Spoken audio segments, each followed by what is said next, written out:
Hi guys, I haven't done one of these in a while, but I'm actually releasing a song next Friday called The Actress. And because that song is one of those like, I'm gonna sit with you in the hard feelings kinds of songs, I thought it would be more appropriate to make a video to accompany it on the topic of like growth, right? Because I do think that music and art is supposed to sit with us in those tough moments, but we're not supposed to stay there. And so I thought I would talk today about something that has actually come up a lot in a lot of different coffees that I've had with just young women from my church, from my circles, from online, and I don't know that it's really talked about enough. And so let's get into it. If you see me flipping through things, I have some notes in front of me. But today's topic, without further ado, is your ex came back. Now what? Now what? So what I would like to cover today is 3 kind of subsets, and to just put them out there, we're gonna start with like, why am I talking to you about this one? And then second, we're gonna get to like, yes or no when this happens to you. And then lastly, if you did answer yes, then we're gonna talk about mindset and maybe some practical tips on how to navigate what you're saying yes to. Okay. So, as I briefly mentioned, I am in the ministry space. That is just something that I love to do. So I am constantly talking to people, getting lunches and dinners, grabbing drinks, going on walks, and it's kind of been surprising to me actually how much this has come up recently in various forms. And with that, I, have to kind of lean on what's my own experience, like what can I bring to the table here that is helpful to not only the people that I'm talking to, but if I'm gonna put it into a video format, what are the general principles that I'm gonna deduce here? And so with kind of that background, I'm gonna speak into some stuff with hopefully a grounded perspective. I am, if you see all my necklaces, I am a Christian, but I do think that this is hopefully a video that can resonate with anybody that's going through a situation like this. So anyways, we are going to get rolling, all right? So with our first topic here, do we say yes or no? I'm gonna go through some really quick basics on what you should probably say no to, because that's just the easy peasy, like, knock that out, right? Okay, so say your ex is trying to come back. And 1, if you were in a period of no contact where like things were off and you were intentionally not talking to each other, but say this person doesn't really respect the no contact, or say they're like, I don't know, like keeping tabs, watching all your stories, like trying to pop up on purpose, that sort of thing. I guess I can't say for all scenarios that's like a no, but I would say for most that if the person that broke up with you is then coming back and they didn't honor or respect your space when you were supposed to be done with each other, just look out for that. Weigh it in your considerations, okay? And then just another one, I guess this is 2. I don't really, I'm gonna probably not number all of them, but nonetheless. So say you feel just kind of uneasy, either in their presence, especially in their presence, or without them there, or like your body rejects them, okay? So I don't know how many other girly pops experiences this could be for men too, I don't know. But I will say from like my own experiences that even if somebody's, I've never really gotten back together with an ex, so I only have so much practical stuff here. But I will say, when I have been with the wrong person, my body will physically reject them. I also have several autoimmune things that flare up from time to time, so it's really easy for me to tell, but I will like start to break out. I'll get like acne. I'll wake up and like one or both of my eyes will be like red and in pain. I'll get like random little like dry patches of skin. I will just feel ill. Like my body will reject the wrong person. And so if you have noticed a pattern of that with this person that you're considering, or you try to rekindle things and you find that you're just dysregulated, take note of that. Take note of that. I will say, I have only experienced one man that my body didn't reject. It was relatively recent. And then after that ended, I was briefly dating somebody else and my body very quickly rejected that person. And it's hard to explain if you haven't experienced it. So I hope this is not just like a complete miss, but sometimes you just have to trust that, like, it's just not a fit. And especially in the case of somebody's coming back into your life that previously exited, if you don't feel peace in their presence, even if it doesn't physically come out, like, consider that, okay? And then of course the obvious, and I would say this is my third reason, if there is any kind of abuse going on, we got emotional, we got physical, we got spiritual, we got financial. There's no coming back from abuse, okay? I'm not gonna even attempt to get into like the niche, small percent of people that were previously abusive in any way, shape, or form that did the work, okay? I'm not gonna go there. This is a video for the general public and I'm not gonna go there. So let's just say, if you need to look up what any of those things are, look up some examples, do that, girl. Or sir, if you're a guy. This really is a video for both genders, okay? But yeah, I would say, like, don't do that. Thank you. Okay, and so now we're gonna get to some things that could potentially mean, yes, maybe you do want to explore this connection again, okay? So the obvious being poor timing, or like significant life events, like a death in the family, you suddenly lose your job, you're moving, there's so many things, okay? Sometimes those throw a wrench into just like the wrong moment, and that's life. We should be a little more okay with right person, wrong time. We really should. That's a video for another day, but that is one of those things, okay? That is on my potential yes list. Because if things haven't calmed down, maybe not yet, but potentially a yes. And then we kind of have a little more of like a gray area, right? All of this is gonna be hard to say to the general public, but you're just gonna have to be discerning, okay? So there are cases I've found in my walks with people where you previously like disagreed on like values or goals, or communication was just a miss in some way, shape, or form, or you just had like a bit of a personality clash. I don't think that any of those things are a death sentence to a relationship. I do think some of them might be, depending on how important it is to both or one or the other partner, but those things can potentially be worked out. People can have a change of heart, a change of perspective, a change of like even faith systems. I've seen situations and heard stories from people where faith systems like emerged like at different points in the relationship. Sometimes they came together, sometimes they separated, but nonetheless, like, people are very capable and actively changing all the time, right? So sometimes those things can shift and come back into alignment. Makes sense. Okay, cool. Consider that case by case.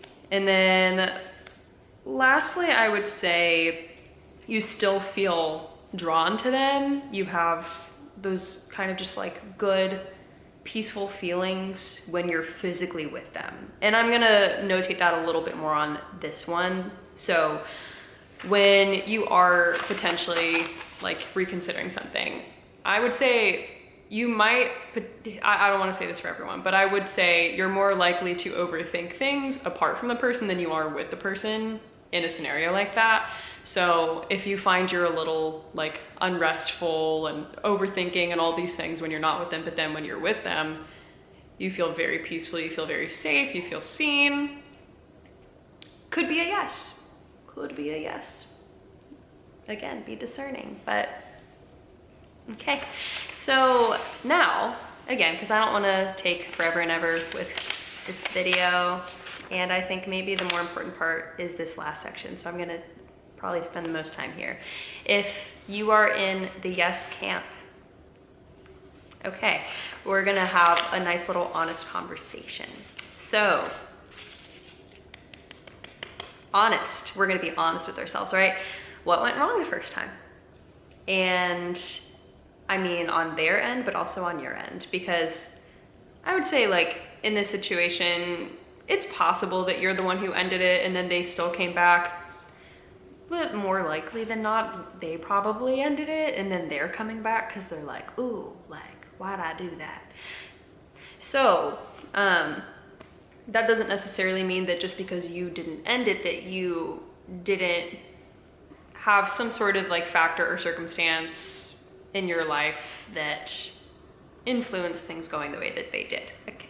So we're gonna be honest. And even if it's something that maybe didn't affect that relationship at the time that it happened, like, is there anything in your life right now that is a potential roadblock to you being in a good, healthy, stable connection? And even if that thing isn't fully resolved right now, like, are you working on it? Are you fixing it? And then are they doing the same thing? Okay, because if someone's trying to bark back up the tree here, is there an actual game plan for like how are things gonna change, right? Like what would specifically need to be different this time? And I wanna encourage you guys to be practical about this. So I'm gonna give you two kinds of just random examples of small things and small shifts that would potentially help in certain dynamics, right? So I don't know if y'all are attachment theory people. I kind of had to be. So I'm gonna use two attachment type examples. So the first one being, I guess an avoidant person. So say you have a partner who was avoidant or is avoidant, trying to work on it, and they are brave enough to come back, which almost never happens, never happens. But say they are, and one of the things that was hard for them was like daily communication, saying like, just checking in type stuff, even if not daily, just checking in. Say that's hard for them because they get overwhelmed. So something you could potentially do as a solution is come up with an emoji system. So say like they've just had a long, hard day, work was really tough, they can just send like a fire emoji. And then you as a partner, you guys have established a little system like, okay, a fire emoji means really bad day. Got it? And then say maybe it's just a meh kind of a day and they just send like the yellow circle or something. And it's like, oh, okay, they kind of had like a day. But then say like it was a good day or they're potentially free or they like want to talk or whatever. And then they know in that scenario, whenever that happens, to send like a little green check mark. It's like, ooh, okay, so green check mark. Like, let's make a plan or like call me or I'll call you, whatever. That might be helpful for them. Because they need a lot more time to like decompress and regulate on their own than the average person, okay? But then say, in a second example, say you have a partner that's a little more anxious leaning, right? And say that means instead of talking like sporadically all day long, you set windows. So like maybe you do a good morning text, maybe you do a good night text, and maybe you just do like a little check-in phone call in the evening for like, I don't know, a few minutes, whatever. Or say they need to have a hobby that's separate from you. So you can encourage them like, hey, so you're gonna have like a hobby or a sport or go to a class or do something separate from me. And like you have to maintain this thing as like a solo thing for me that like just gives you somewhere to regulate and people to lean on and builds you a community that is outside of just me. So things like that can solve lots of problems in relationships. And it can be the most simple, just like switch and then bam, like so many other things fall into place. It's kind of insane. It does not take a lot. So those are just some kind of niche examples. You're gonna have to, again, use discernment, apply this to your own relationship. Love it. And this next part, I would say, is arguably the most important part of this whole spiel. So mindset, okay? Something I need more people to hear when they're going through a situation like this. You have to not only refuse to hold the past against the present, but you also have to refuse to walk into any relationship, whether you're back into one or it's in a new one, You have to refuse to walk into that as the same person you were in the last one. Okay? Because we can and should always be learning from every experience we have, every dating experience, every relationship, every job, every friendship, everything, everything. There's no like, oh, woe is me and this always happens to me. It's like, no, no, no, no, no. We have to be learning. And so that's why, honestly, I'm partly making this video because my song that I'm releasing is like, oh, like I'm gonna be the villain now. And I'm here telling you right now, don't go be the villain because someone was a villain to you. Okay, don't do it, right? And that all to say, they don't owe you because they are the one who came back. They do not owe you because they are the one who came back. And they still don't know if you two are right for each other, okay? What they're doing is they're showing up to try. They're trying to give things a chance that maybe for whatever circumstances, the chance didn't really get, you know, lived out before. And you need to be prepared for two things. One, to not punish them, you know, to not diminish them, to not have a chip on your shoulder and make them climb to the tallest mountain to earn whatever back, okay? But you also have to not elevate them. Because I've seen both, where it's like, oh, my camera's not overheating yet, great. So when you elevate them and you're like idolizing them, you're putting them on a pedestal and you're like, I'm so glad and we were meant to be and I knew that he was my husband or whatever. No. Don't do that, okay? Obviously, if there was any kind of like a significant hurt or misunderstanding, like you should adjust your boundaries accordingly, okay? You should, but you still have to be prepared to walk into this with equal footing. You and your partner on equal footing, okay? Because if you know in your heart of hearts that you're not capable of doing that, like if you cannot put aside whatever is in the past, and not in a way of like you're ignoring it like it never happened, okay? But if you know that you're gonna meditate on it or you're not gonna be able to like really get past this person, trust them again, forgive them, whatever it was, I would say then don't take them back. Don't do it, okay? And those are all my points. And I know I mentioned earlier, I don't have a ton of experience with this. And by me saying that, I'm not saying that I haven't had people reappear. I have not been in a yes situation. And I don't think a lot of us are. But I also think that because of that in my story, it took me, I think I was 24. I'm 28 now. I just turned 28, thank you. It took me until I was 24 years old to realize that not everyone had this like perfect love story that worked out the first time and everything just went so amazingly and so awesome. Because at the time I was going through a really significant breakup and just like having different mentors and people in my life, you know, be more honest with me, I think, because I wasn't in that like glitz and glam stage of a relationship. I heard a lot of stories from a lot of people that have like long-lasting marriages, children, happy, healthy families that like broke up and got back together. And I was astounded. And it kind of sent me on this rabbit trail of like, I need to collect just more stories of not necessarily just that, but just real messy people figuring life out and figuring out what comes next. Like, is this viable? Is this not? Is this the right thing? Is it not? And I do also want to say that we have free choice of free will, I think is what I'm really trying to say. We have the ability to choose. We have free will, right? And that takes two. And I also think that at least what I've decided to do with my free will is I have handed it to the Lord and I've said, hey, I've tried to pick before. I don't do a great job, at least for me. Like, I'm not saying the people are all terrible people. They just weren't my person, right? So I can't find my person. Hey God, would you like to just lead me and guide me as I continue dating, right? And I, again, at that like 24-ish year old age, that's when I laid all of that down, submitted it, and it's been quite a lonely journey since then. Had you know, random dates, not a lot of significant anything, but in that journey, I've learned so much, so much. And I also have become the kind of person that, like, even though, again, the song that is about to come out, you'll be able to piece things together a little more if you hear the song and what it's about.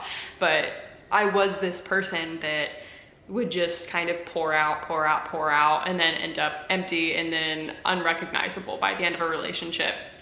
And, you know, it took me a second to realize the part that I played in that. Like, I allowed that to happen. So I can't fully point the finger at the other person. I also have to point a finger at me. And that's why I made this video. Because I pointed the finger back at me and I was like, like, we have to have a different way of moving through the world. We have to really work on our identity and the way that we interact with other people in all different categories, right? So even though I haven't had another relationship to like test the waters in per se, I've learned how to set better boundaries in work, better boundaries with friendships, better boundaries with family. And that all translates because in the dating experiences that I have had, it doesn't take me very long to kind of like get to the bottom of things. Like, is this viable or is this not? And when you do that work, something like this, where it's like, oh, someone's come back, like, the work makes that process easier because you have that grounding. You know yourself, you know what you're looking for, and you know what you're not looking for, you know? So I hope that this was helpful. I know it's really vague and very general, so if you have any questions, please email me, or I guess you can comment, but email might be a little more, I don't know, like, I can really get into the details there. So anyways, love you guys so much. Go listen to my song. Thank you. Okay, bye.